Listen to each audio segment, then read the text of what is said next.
nosso mundo desmorona. O estudo desta semana focaliza um episódio enfrentado pelo rei Acaz de Judá e como Deus procurou ajudá-lo através do profeta Isaías. Será que Acaz aceitou as instruções divinas?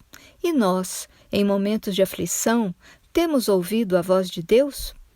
Vamos começar situando o rei Acaz na história de Israel. Para esse jovem rei, o mundo parecia desmoronar quando sentiu-se ameaçado pelo ataque das tropas aliadas da Síria e Israel do Norte. Triste período para aquele povo que havia sido eleito por Deus. Geração após geração perdendo a identidade como filhos da aliança, nas mãos de líderes enfraquecidos, recusando-se a aprender com os erros, dando as costas às leis e aos conselhos divinos. Na verdade, foram pequenas e sucessivas transgressões que levaram a coroa e o povo ao afastamento gradativo da fé, resultando na perda da identidade e de liderança confiável. O casamento de reis com princesas pagãs gerou uma sequência de governantes com práticas impróprias que desonraram a casa de Davi.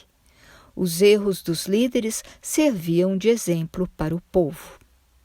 O sábio Salomão, a partir de atos aparentemente inocentes, abriu espaço para que a apostasia se espalhasse entre o povo de Deus.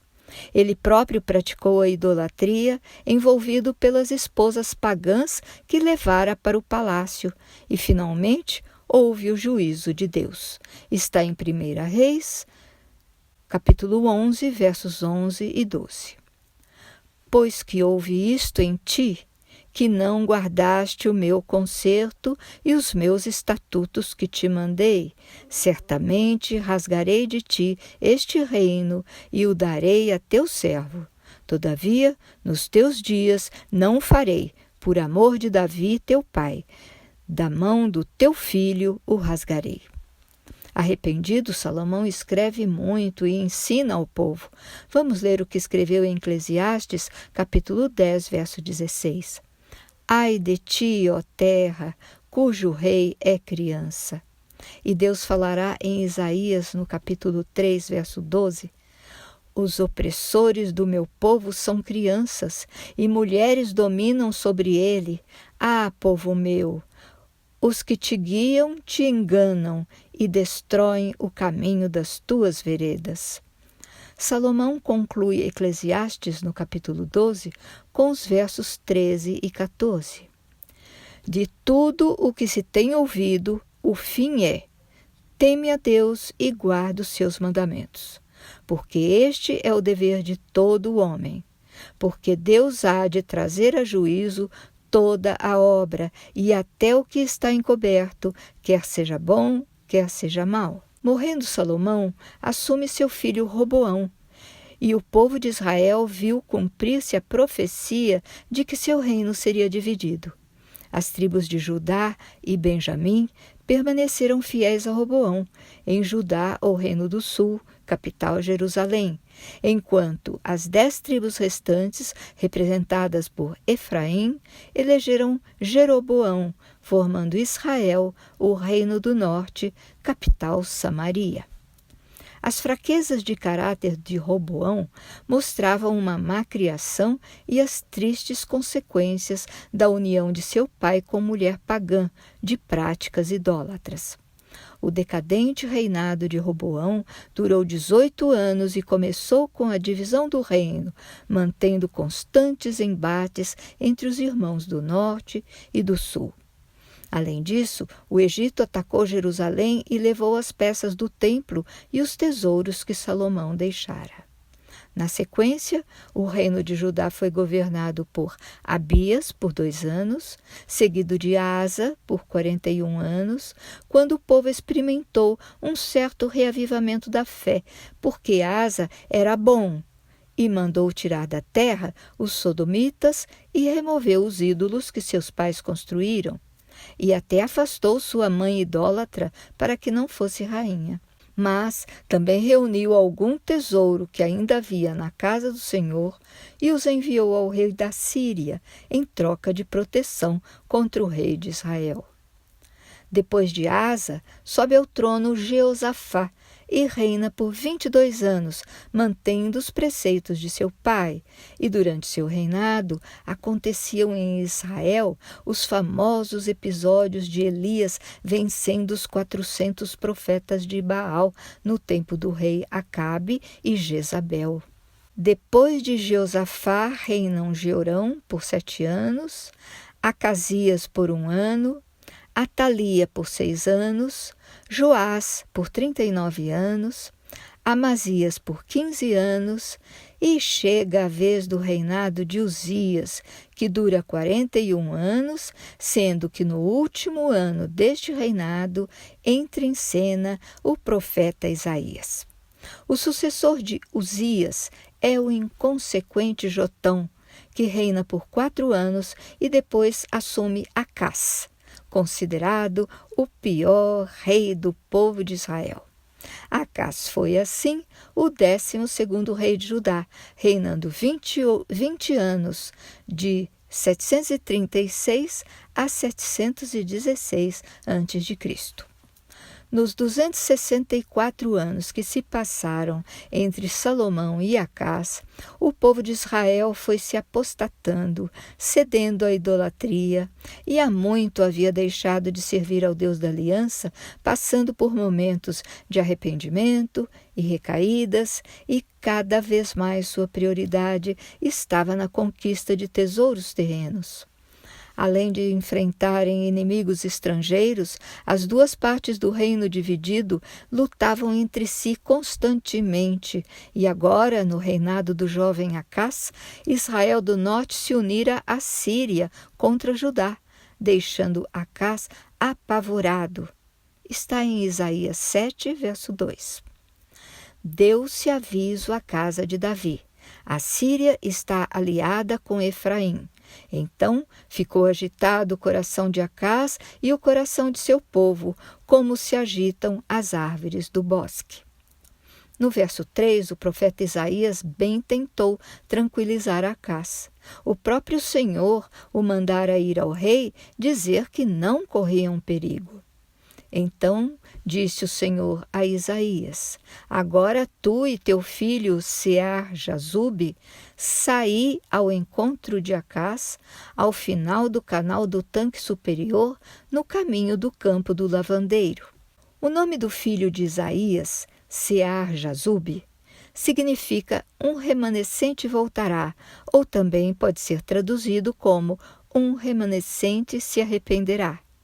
Assim, esse verso 3 do capítulo 7 de Isaías tanto destaca a fé convicta do profeta, pelo nome que dá a seu filho, como destaca o zelo de Deus que acompanha passo a passo a vida de seu povo, sabendo exatamente onde o rei se encontrava, carente de orientação. Além disso, o fato de Deus mandar Isaías levar o filho com aquele nome à presença de Acás já parecia por si só uma mensagem de esperança ao rei. Deus continua instruindo Isaías e diz-lhe: acautela-te e aquieta-te, não temas, nem se desanime o teu coração por causa destes 2 pedaços de tições fumegantes.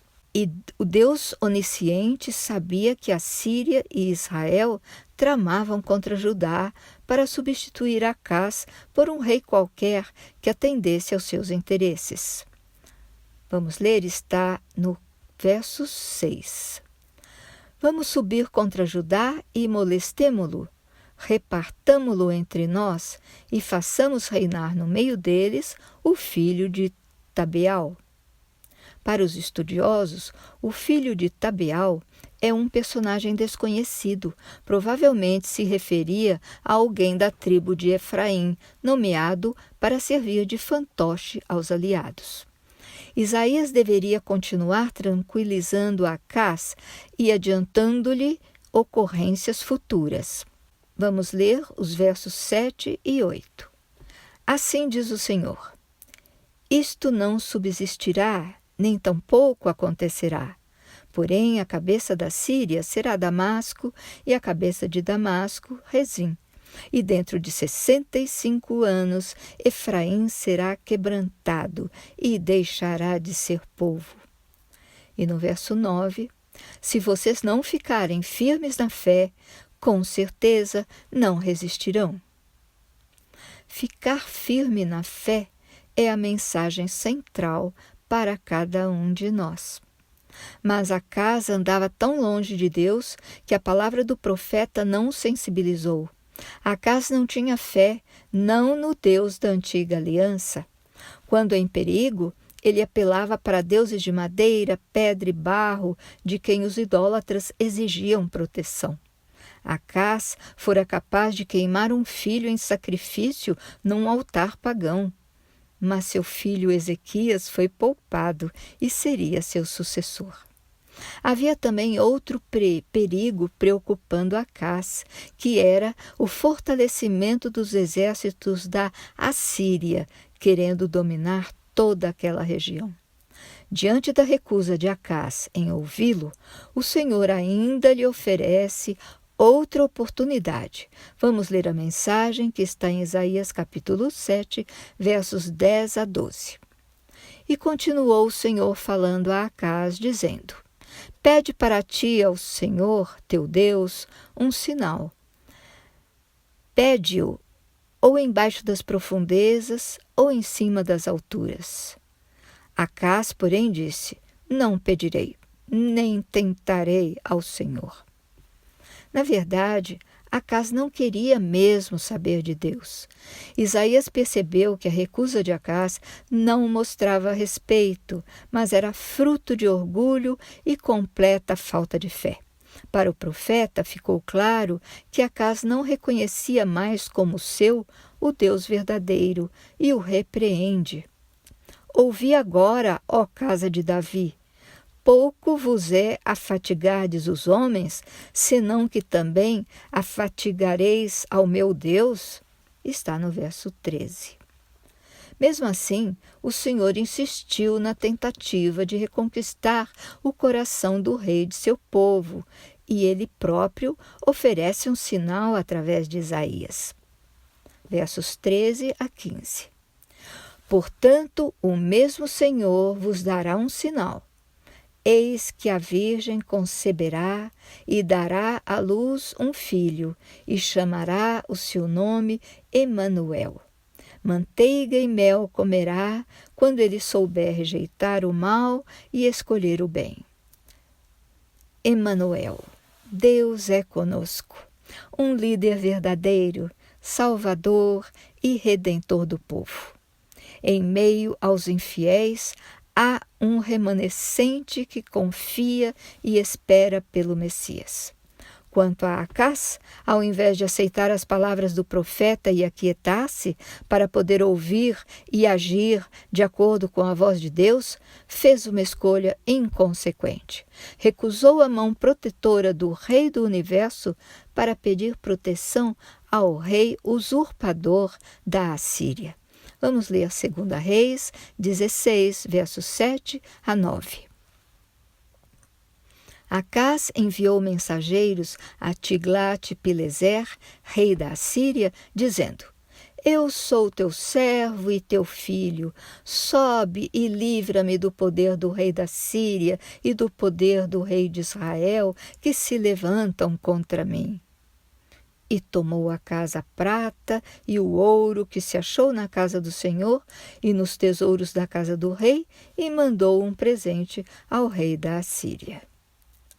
Se a vida de Acaz vinha sendo uma constante desobediência ao Senhor, transgredindo todas as normas de conduta, no tempo da provação agiu do mesmo modo. Como escreve Jeremias no capítulo 12, verso 5, Se em terra de paz não te sentes seguro, que farás na floresta do Jordão?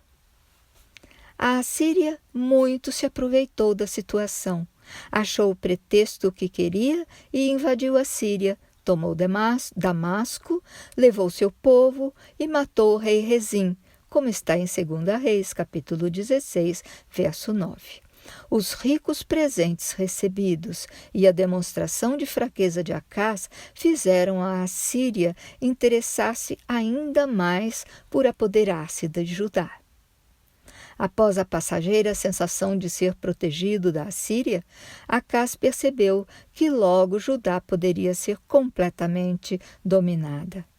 Como está no capítulo 28 de 2 Crônicas, ao invés de reconhecer seus erros, arrepender-se e buscar o Senhor, Acás aumentou sua transgressão, sacrificando aos deuses da Síria, esperando que eles o ajudassem, mais uma vez procurando apoio em lugar errado. Uma das lições que se tira da história do povo de Israel é que a segurança só se encontra nos caminhos do Senhor. Entregar-se ao comando divino é a única garantia de acerto. Quanto mais o homem se afasta de Deus, mais perde a sensibilidade para agir ou defender-se de eventuais armadilhas. A falta de Deus no coração deixa a mente sem discernimento, porque só nele está a verdade. A entrega a Deus demanda humildade e reconhecimento de nossa total dependência do Pai Criador. Como nossa perspectiva humana de visão é limitada, precisamos descansar no Senhor, isto é, silenciarmos nossa própria voz para escutarmos o que nos diz nosso Pai Celeste, na certeza de que Ele planeja o melhor para nós. A Bíblia inteira é um relato dos cuidados que Deus tem conosco individualmente, ocupando-se de todos os assuntos de nossa vida. Quando nos entregamos a Ele, as vitórias serão maiores e as aflições superadas. Quanto a Acás, para coroar seus desmandos, ele violou o templo, apagando os castiçais, interrompendo os sacrifícios e fechando suas portas.